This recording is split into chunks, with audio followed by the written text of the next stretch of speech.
பார்வதியை பற்றி இந்த இடத்துல ஒரு விஷயத்தை நான் மென்ஷன் பண்ணியே ஆகணும். யார் இந்த பார்வதி?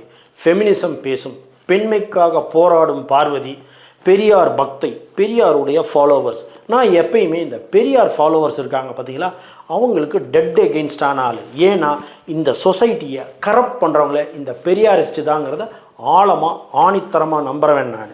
அந்த வகையில் பெரியாரை ஃபாலோ பண்ணுற பார்வதி பெரியார் மாதிரியே இருக்கிறதுல எந்த ஆச்சரியமே கிடையாது. பெரியாரை ஃபாலோ பண்ணுறவங்கெல்லாம் பார்வதி மாதிரி தான் இருப்பாங்கங்கிறதுக்கு பார்வதி ஒரு மிகப்பெரிய வாழும் எக்ஸாம்பிள்ஸ். பெரியாரை ஃபாலோ பண்ணால் இப்படித்தான் ரெட் கார்டு கிடச்சி வாழ்க்கை கேள்விக்குறியாக போய் முடியுங்கிறதுக்கு பெரியாரும் பார்வதியும் ஒரு மிகப்பெரிய உதாரணம்.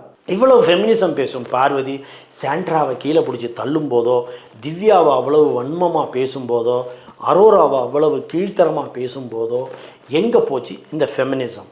இந்த பெண்ணியம் பற்றி பேசும் பார்வதியின் அந்த கொள்கை எங்கே போச்சுங்கிறது. ஸோ பெரியாரை ஃபாலோ பண்ணுறவங்கலாம் ஜஸ்ட்டு பெரியார் அப்படிங்கிற ஒரு அந்த லேபிளோட மட்டும்தான் சுற்றுறாங்களே ஒழிஞ்சு சொசைட்டியில் அவங்களால எந்த விஷயமே ப்ராக்டிக்கலாக ஃபாலோ பண்ண முடியாதுங்கிறதுக்கு பார்வதி இன்னொரு உதாரணம்.